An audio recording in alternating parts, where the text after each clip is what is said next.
Hare Krishna, Namaste. Chapter 15 is entitled as Purushottama Vidya, Purushottama Yogam. Sloka 16, Part 2. Dvāv imau puruṣau loke, kṣaraś cākṣara eva ca, kṣaraḥ sarvāṇi bhūtāni, kūṭa-stho kṣara ucyate. What we learned in the previous session of this sloka is that the authoritative means of knowledge, which is Vedas, Shabda Pramana, speaks of two kinds of persons. One is kṣara, other one is kṣara. Of these, the persons who are individual selves connected with the non-sentient matter, that is body, ucyate, prakriti, from Brahma down to the blade of grass or worm, are called as kṣara, baddhatmas, the embodied soul, the conditioned soul. They are the kṣaraḥ, the perishable ones, whereas the kṣaras, the baddhatmas, who are not perishable, because they are not connected to the prakriti, which means they don't have a perishable body, changeable body, that body which is of Mishra Sattva. Their bodies are Shuddha Sattva, purely Sattva Guna, and it is imperishable. Now a question may arise. We are speaking about Baddhatma and Muktatma, and we are telling one is perishable Atma, another one is imperishable Atma. But what we have learnt is Atmas are never perishable, because we know from the chapter, second chapter, that Atmas cannot be cut into pieces, cannot be withered by wind, cannot be burnt into ashes. Then in that case, why do Krishna says Baddhatmas are kṣaras, perishable?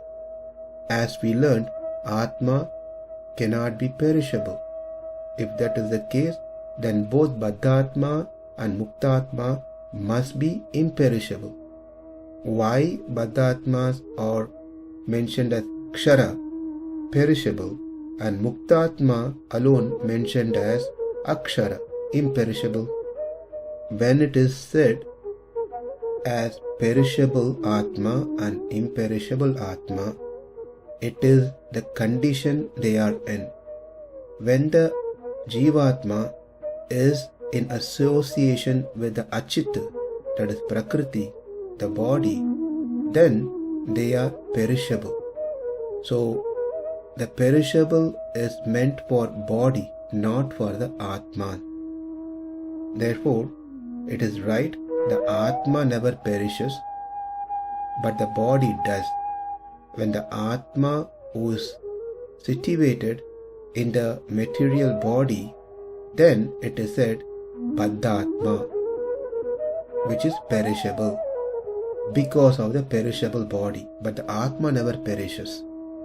And because the Muktatmas are free of bodies of this prakriti, therefore they are called as kṣaras, imperishable. Their perishable and imperishable is completely based on their association with the prakriti or without prakriti. That's how we need to understand this kṣara and kṣara, perishable and imperishable.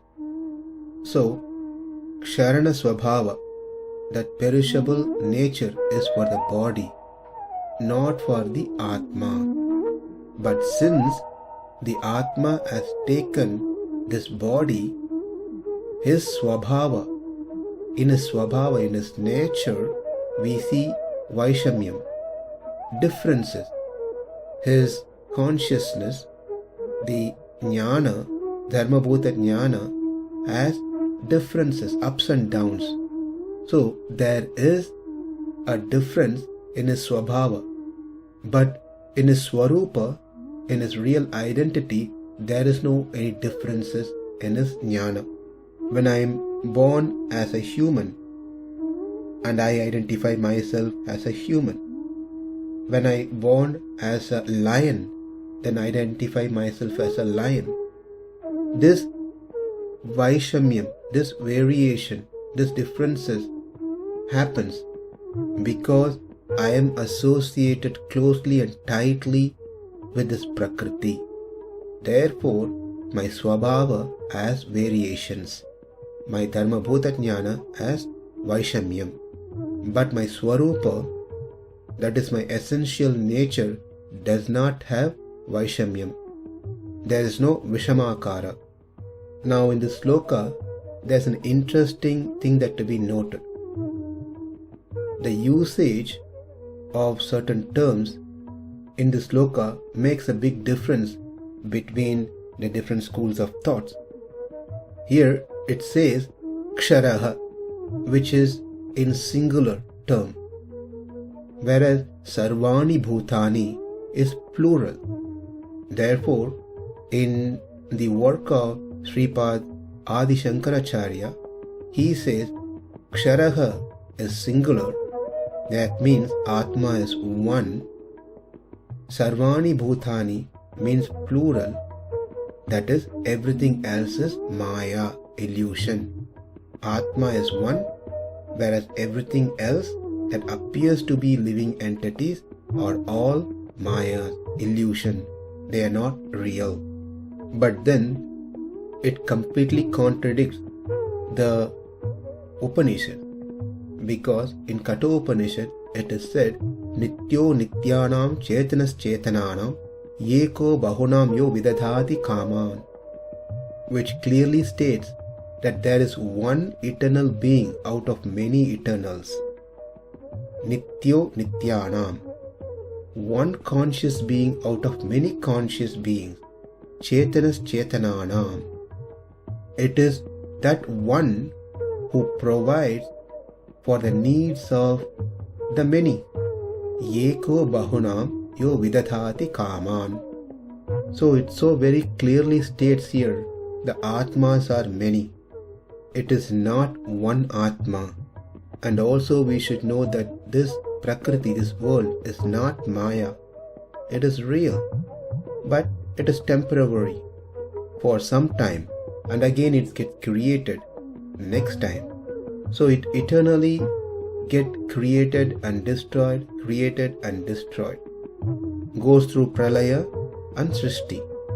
Therefore, it is not Maya. Our spouse are not illusion. Our children are not illusion. Our car, house, job are not illusion. So the Mayavada philosophy cannot be accepted. We have spoken about this in several places earlier, especially in the 5th chapter, 7th sloka, part 4, we have elaborated on the Advaita philosophy. And also in the 7th chapter, 8 through 11th sloka, we discussed about Advaitam and other few places as well. Then the question may arise, if Atmas are many, then why Krishna uses Ekavachanam, that is kṣaraḥ, singular. Krishna used it as Jatyekavachanam, meaning as a commonality. That is, all the Baddhatmas are entangled in the samsara. They are all grouped as kṣara in singular. This is known as Jatyekavachanam. Jati, grouping a number of things into one, is called Jatyekavachanam. The same thing applies to Akṣara and kūṭa-stho. They are also singular, but the purpose is used as Jatyekavachanam. We will see that now. But before we get into that detail, we need to understand something. There are two things. One is called yoga, another one is called rudhi. Yaugika or rudhi. Any word can be understood in these two terms, yaukika or rudhi. Rudhi is that which is popular and commonly known in the world. It's called rudhyartham. Whereas yaukika is based on the padam, the split of the word, to get meaning out of it. Let's take an example. Pankaja. Pankaja is well known among people as lotus flower. So the rudhyartham is, it is lotus flower, which is known by everyone. We also see some people having names as Pankaj. Now let's see the yaukika artham. Panka means wet muddy water. Ja means born. That means anything that which is born out of the wet muddy water can be called as pankaja, which means mushrooms can also be called as pankaja. But if I go and tell a person who is Pankaj that your name means mushroom, he will get upset. Why? Because that is not commonly used or commonly known. What is commonly known as Pankaja is lotus flower. Now, with this understanding, let's see kūṭa-stho. Kūṭa-stho is one who stands above all, one who is looked upon. In a mud, there will be a kūṭa-stho, a head. Or also, kūṭa-stho refers to the base that used by the blacksmith. Blacksmith forges objects of iron on top of this base. That base never goes through any changes in spite of so many hits on it. That object is also called as kūṭa-stho. If we take rudhyartham, then everyone knows kūṭa-stho means is the base, the iron that used by the blacksmith. If we have to see through yaukika, then stha in kūṭa-stho, stha means one who is situated. Kūṭa-stho is one who is above and beyond the various divisions and situated as general or common to all.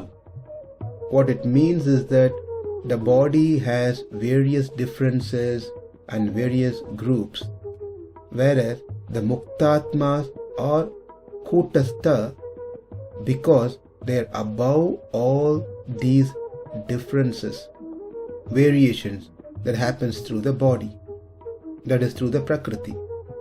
Therefore, he is called as kūṭa-stho.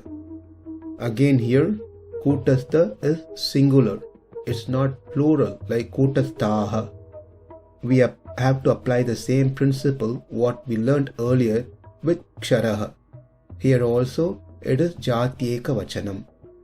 If we have to take the Advaita commentary or philosophy, then there's only one Atma who got liberated. If that one Atma has got liberated, attained mukti, then the samsara tree that we have been learning in this chapter should not exist. It should have gone. But we still see the samsara. Let's see this one. Advaitam says that when an Atma realizes the Aikya Jnana, that Atma is one, everything else is false. That Atma attains Jivan Mukti. Right on that spot, he is liberated Atma. So considering that for discussion purpose, if it is just one Atma and not many Atmas, and if that Atma, one Atma, has attained Mukti, as per the Advaita Siddhanta, this world and everything else that has been seen prior to one's Aikya Jnana now must have been disappeared and gone for good. But since it is not gone, the open question is, has anyone ever got mukti through the Mayavada philosophy? But if the answer is yes, that Atma is liberated, then the question is, why the things are existing still in this world? If the answer is no, that one Atma has not liberated yet, then what is the use of such philosophy that we need to follow when that Atma has not liberated yet from this samsara?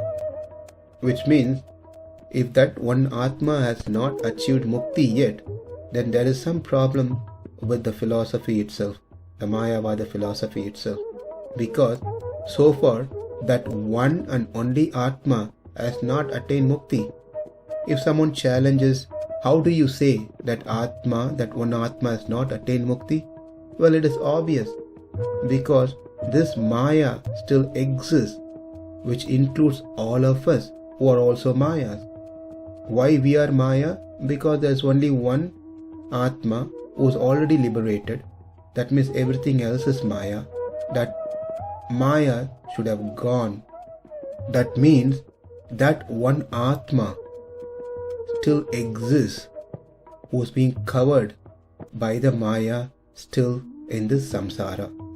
So let's come back to the actual teachings. How to understand this usage of singular in the sloka. The right way of understanding the singular usage of kūṭa-stho and kṣara is to be understood as jatyeka vachanam. They are all grouped together, and as a representative it is used in singular, because it is not just one who got mukti. There are hundreds and thousands have attained mukti. So it is not to say that just one has attained mukti and that's it, or only one will be attaining mukti, everything else is false. One may ask a question, how do you know many have attained mukti? Have you seen it? Did someone who attained mukti came down to tell you? Well, this is where we have to go to the Shabda Pramanam. And that is why we spent a lot of time on understanding the Pramanams. We don't need to go anywhere else to understand this. Within Bhagavad Gita, Krishna himself said in the 4th chapter, 10th sloka, Bahavaha jnana tapasa pūtāha mad bhavam agataha. There he used plural, Bahavaha. He said, there are many who have attained me. And in 14.2, Krishna said, Sarge api nopajayante pralayena vyatanti cha. Thus, one who attained moksha is not born at the time of creation and disturbed at the time of dissolution.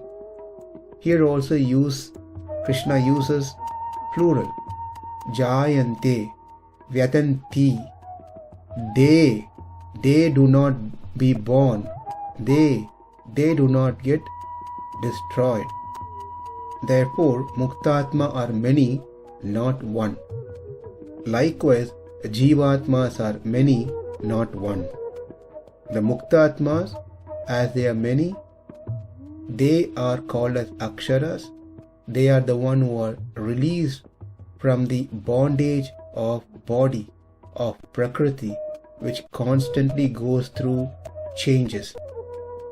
Because all of the liberated selves, Atmas, are devoid of union with the prakriti, all of them belong to one class. They are grouped together as one class. Hence, the term kṣara is used in singular in the generic sense. So to summarize this sloka, there are two kinds of people. One is perishable, known as kṣara. Another one is imperishable, known as kṣara. We have learned this through the Shabda Pramana, through the Vedas, because we have not seen the Muktatmas. And we have not seen the perishable atmas, that they keep changing the body. We have not seen that.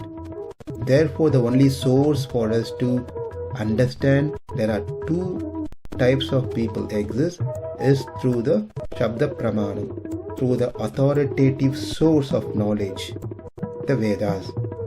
Of these two, one is in conjunction, in conjoint with the non-sentient matter, Prakriti.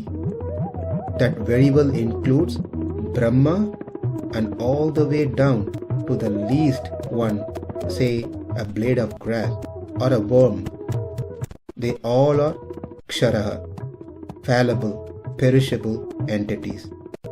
Whereas kṣara are infallible, imperishable. They are the liberated souls who do not have any connection to the Prakriti. Now that we have learned that there are two types of beings, one is kṣara, another one is kṣara. In our following session, we will learn further classification within these two types based on their birth and other factors that we'll be discussing in detail. Namaste. Hare Krishna.